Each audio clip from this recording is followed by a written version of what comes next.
මේ අපේ Intel 15 Gen unboxing experience එක.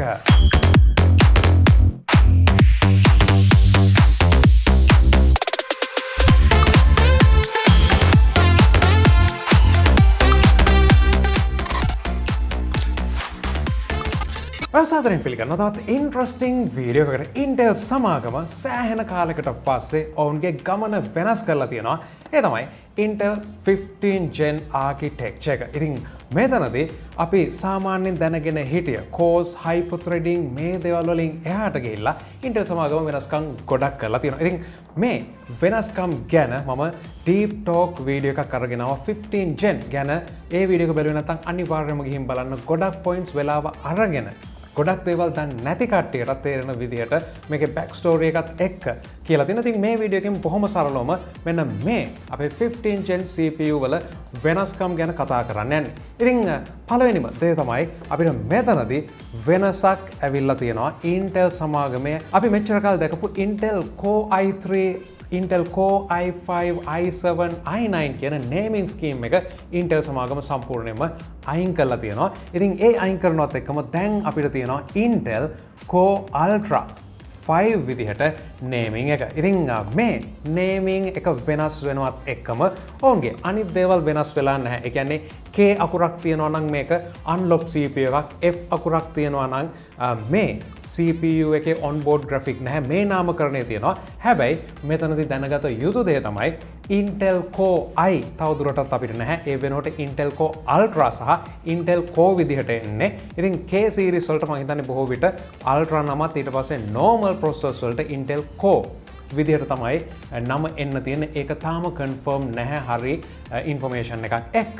කොහොම වෙතත් Intel සමාගම ඔවුන්ට පුරුදු විදිහට ඔවුන් හැම වෙලේම රිලීස් කරන්නේ ඔවුන්ගේ K variant එක, unlock variant එක තමයි ඔවුන්ගේ CPUs වල මුලින්ම. ඊට පස්සේ තමයි budget variant එක එන්නේ. ඒ වගේම නාමකරණයේ වෙනසක් තියෙනවා naming එකේ. මේ Intel Core Ultra වලින් එහාට ගිහිල්ලා ඔයගොල්ලන්ට මතක ඇති ගිය අවුරුද්දේ Intel සමාගම ඔවුන්ගේ 14 Gen Meteor Lake මේක laptop CPUs වලට විතරයි වෙනස් වුනේ. ටයිල් ආකිටෙක්චර් එකකින් ආවා. මේ ටයිල් ආකිටෙක්චර් එකේදී ඒගොල්ලෝ මේක නම් කරා Intel Core Ultra 100 series එක විදිහට. ඉතින් මෙතනදී 100න් පටන් අරන් තමයි නම් තිබ්බේ. නමුත් මේ ඊළඟ ජෙනරේෂන් එකේදී Intel සමාගම ඔවුන්ගේ desktop CPUs 100 කියන්නේ නැතුව දැන් මේක 200 version එකේ තියෙන. මොකද ගිය අවුරුද්දේ 100 version එක ආපු නිසා ඉතින් 200 එක මේ අවුරුද්දේ launch කරලා තියෙනවා. ඉතින් මෙතනදී Intel Core Ultra 200 එකට තමයි 285, 265, 245, 285, 285 නම් i9 එකක් විදිහටත්, 65 i7 එකක් විදිහටත්, 45 i5 එකක් විදිහටත් තමයි නම් වෙන්නේ. ඉතින් අපිට ඔන්න තවදුරටත් Intel මෙතනදී ඔයගොල්ලන්ට බලා ගන්න පුළුවන් මේක i5 245 LGA 1851 socket එකේ. ඉතින් තවදුරටත් ඔන්න අපිට Intel ලගේ අර 14000 13000 12000 කියන නාමකරණයෙන් එහාට ගිහිල්ලා අපි අලුතෙන් පටන් ගන්නවා. මේක අලුත් ආරම්භයක්. ඉතින් මේ CPU එකේ වෙනස්කම් ගොඩක් වෙලා තියෙනවා. පළවෙනි major change එක තමයි hyper threading නැහැ. Intel සමාගමේ selling point එකක් වෙච්ච hyper threading HT කියන එක මෙතනදී නැති කරලා තියෙනවා. ඒ වෙනුවට Intel සමාගම කියනවා මේ CPU එක ඔවුන්ගේ hyper threading නැතුව අඩු පවර් එකක් වගේම වැඩි performance එකක්, එහෙම නැත්නම් 13 14 Gen වලට සමාන performance එකක් ඊට half පවර් එක අඩුවෙන් ගන්න ගමන් කරනවා කියලා. ඒ වගේම අපිට පැකේජින් එක වෙනස් වෙලා තියෙනවා. හැබැයි මෙතනදී මේක K series වලට විතරක් වෙන්න පුළුවන්. අපි දැකපු නිල් පාට පැකේජින් එක මෙතනදී අපේ සාමාන්‍ය processors වලට, K නොවන processors වලට එන්න පුළුවන්. එහෙමනම් අපි බලමු පැකේජ් එක දිහා. මෙතනදී අපිට තියෙනවා Intel Core Ultra 5 CPU එකක් 245K variant එක. ඉතින් ඔයගොල්ලන්ට බලා ගන්න පුළුවන් මෙතනදී අපේ පැකේජින් එක කොච්චර පොඩිද කියලා. ඒ කියන්නේ මේකට අපිට ෆෑන් එකක් ඉන්ක්ලූඩ් වෙන්නේ නැහැ. ඉතින් අපි පුංචි අන්බොක්සිං එක්ස්පීරියන්ස් එකක් ගත්තා. කොහොමද මේක කියලා බලමු.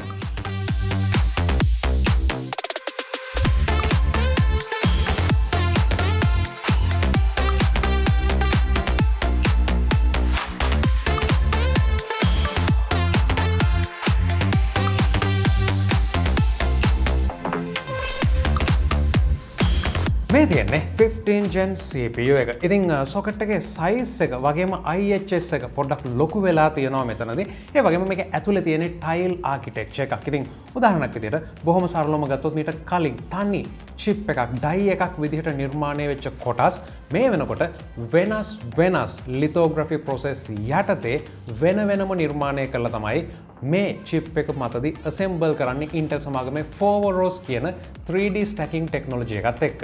ඉතින් මේ අනුව Intel සමාගම සෑහෙන කාලයකට පස්සේ ඔවුන්ගේ ප්‍රතිවාදියා එහෙම නැත්නම් AMD සමාගම 2016 දී ආරම්භ කරපු chiplet එහෙම නැත්නම් වෙන lithography වලින් කොටස් නිර්මාණය කළ මේවා එකට කිරීම සිද්ධ කරන්න පටන් අරන් තියෙනවා. ඉතින් මේ දේවල් එක අනිවාර්යයෙන්ම කියන්න අවශ්‍ය දේ තමයි 15 gen එක Intel සමාගමට සම්පූර්ණයෙන්ම නව හැරවුම් ලක්ෂයක් කියන එක.